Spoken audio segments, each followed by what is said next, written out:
લોકો જે કઈ ટીપી સ્કીમ કરે છે તે આપણા વિસ્તારમાંથી કરે અને એ સમય આગળથી જે ઇન્દિરા ગાંધીજીના સમયથી એ લોકોના લીગલ નામ બોલે કે ભાઈ તમને આટલી જગ્યા ફાળવી છે. જ્યારે પણ ટીપી સ્કીમ આ લોકોએ કર્યું હોય તો બાજુમાંથી રસ્તો જવાની બદલે આપણા વિસ્તારમાંથી જ જાય. સૌથી મોટો મુદ્દો આ છે સુરત સિટીમાં.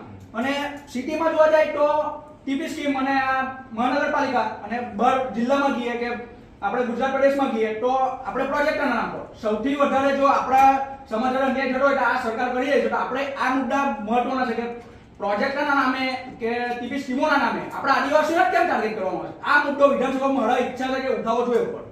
એ મુદ્દો સૌથી મોટો મુદ્દો છે કારણ કે સુરત સિટીમાં જેટલા બી અમાર મહાનગરપાલિકા હોય આપણી 4 એસટીની રિઝર્વ સીટ છે પણ જે કોઈ પણ ટાર્ગેટ કરવામાં આવે આપણા જે કઈ છે તે લોકો બોલતા જ નથી. તો મારો તો એક જ પ્રશ્ન છે સાહેબ કે આ મુદ્દો ખરેખર વિધાનસભામાં ત્યાં ઉઠે અને આપણા સુરતના જેટલા આદિવાસીઓ છે ત્યાં સ્થાયી રહે એ મુદ્દો બહુ મહત્વનો.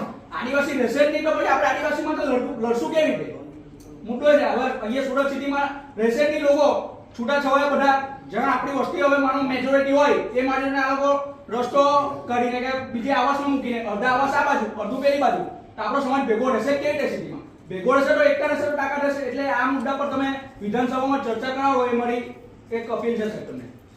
લખીને આપજો. ઓકે સાહેબ, થેન્ક યુ.